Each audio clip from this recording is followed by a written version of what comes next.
Mesdames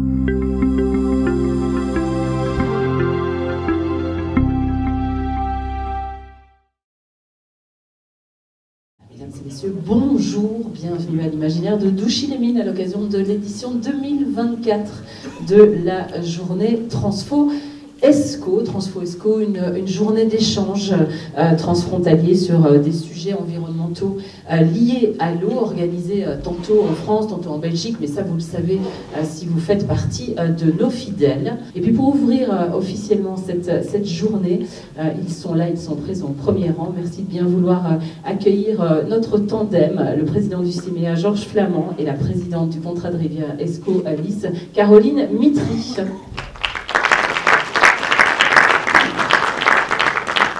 Alors, mesdames et messieurs, ravi de vous voir aussi nombreux à Douchy-les-Mines. D'abord, je voudrais remercier monsieur le maire, mon cher Michel, que je sais très attentif à la démarche environnementale, et merci de nous accueillir dans un bel espace. Merci à vous tous d'être là. Merci Caroline. Moi c'est Georges. Merci de se joindre à nous. C'est pas la première. Nous avons depuis 2014, si je ne m'abuse, engagé ces journées Transfo. Et aujourd'hui, je suis ravi parce que j'ai l'impression que nous sommes de plus en plus nombreux. Il en revient la palme à Audrey et son équipe, à Franck et son équipe aussi, parce que ça prouve que sur le territoire, il y a nos territoires, il y a de l'animation. J'ai quelques remerciements. Merci Monsieur Dan d'être là, président de la Commission internationale de l'ESCO. Merci aux intervenants que je vais essayer de citer. Aujourd'hui, la problématique de l'eau n'est pas bien perçue encore. Il semblerait qu'aujourd'hui, il y ait de l'eau. Parce que je dis aux personnes, faites attention, économisons. Il n'y a pas de problème. Il n'y a pas de problème aujourd'hui. Demain, point d'interrogation. Et c'est tout l'enjeu aujourd'hui de cette journée d'échange que nous allons avoir pour, à un moment donné, se demander quelle sera la trajectoire et les actions que nous pouvons faire. Oui, la gestion de l'eau est un enjeu majeur. En dehors de tous les aléas climatiques, cette exigence s'impose à nous. L'exigence d'économiser ce patrimoine universel qu'est l'eau. On s'en occupe depuis pas mal de temps, à partir de la gestion GEMAPIEN chez nous, sur les inondations, on y reviendra certainement. Pour autant, la sécheresse reste un enjeu nouveau chez nous, qui nous amène à réfléchir ensemble sur quelles seraient les possibilités. Différents secteurs sont touchés. L'agriculture, les entreprises, et puis le commun des mortels avec son robinet. Je dis souvent, aujourd'hui on s'apercevra que l'eau n'est pas chère que lorsqu'on n'en aura plus au robinet. Pour autant, aujourd'hui nous accueillerons différents témoignages autour des tables rondes. Permettez-moi de remercier les intervenants de Toyota, de NLMK, de la CCI, de la Chambre d'agriculture, de DAFOR et de M. De Keker, agriculteur que j'ai eu le plaisir déjà de rencontrer dans diverses structures.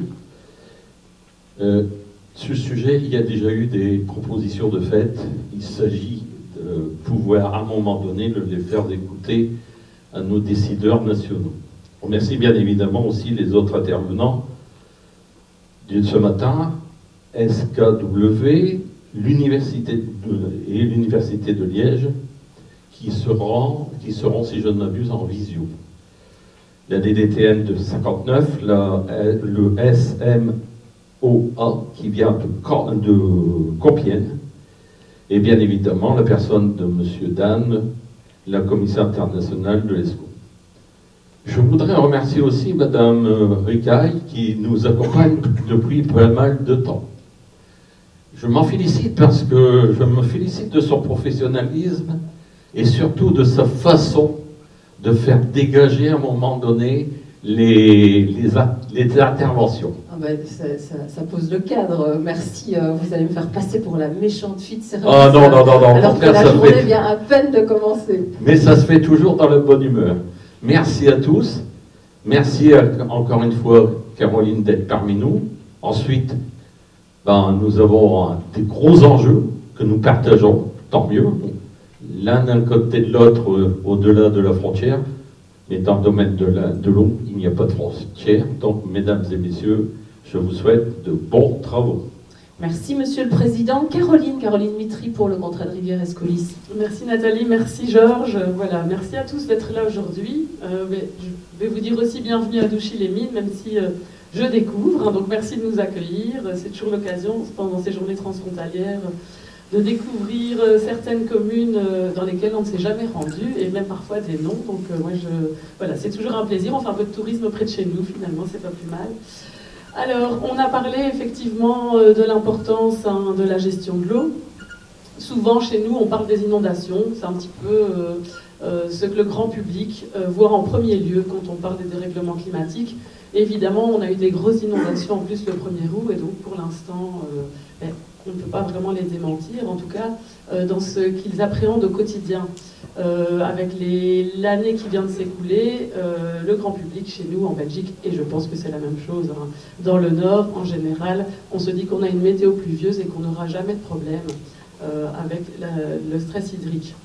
Cependant, mais dans mes compétences, j'ai aussi l'agriculture à la ville de Tournai en tant qu'échevine, et donc j'accompagne les agriculteurs qui font des constats d'agriculture. Donc ça veut dire qu'en fait, ils ont une diminution des rendements de plus de 25%, et alors ils viennent à la commune, et avec ces constats, voilà, il y a toute une démarche administrative, je ne vais pas rentrer dans les détails, mais ce qui est important, c'est que depuis 2016, ces constats sont en augmentation, je dirais même en explosion. On en a eu quelques dizaines avant cette date-là, et puis maintenant, on est plutôt aux alentours de entre 800 et 1500, suivant les années, parcelles concernées. Et ça nous montre aussi à quel point les changements climatiques sont impactants. On le disait sur l'agriculture, finalement, quoi de plus essentiel que notre nourriture. C'est quelque chose que j'essaye vraiment de transmettre au grand public. Les agriculteurs, finalement, le climat, ça les touche au quotidien, ça les touche dans leur activité économique, ils en sont conscients. Le grand public, beaucoup moins. On croit souvent, en tout cas, on a tendance à considérer que les dérèglements climatiques, c'est uniquement les grands ouragans, les grands phénomènes, et que ça ne nous concerne pas tellement dans l'hémisphère nord. Mais petit à petit, c'est quelque chose qu'il faut vraiment faire comprendre. Et en tout cas, c'est très important pour moi que le grand public ait cette connaissance et puisse s'inquiéter vraiment de cette situation. Alors, c'est aussi grâce à des journées comme aujourd'hui. Évidemment, vous êtes professionnels, c'est dans votre quotidien, mais ça permet aussi de faire rayonner ces problématiques. Et donc, je remercie évidemment les organisateurs. Je trouve que les thématiques sont très intéressantes. Je ne vais pas citer tous les intervenants, on ne va pas le faire 2 fois. Mais voilà, ces journées, pour moi, elles sont essentielles parce qu'elles permettent vraiment de communiquer sur les grands enjeux et auprès des acteurs, mais aussi de faire rayonner ça auprès du grand public.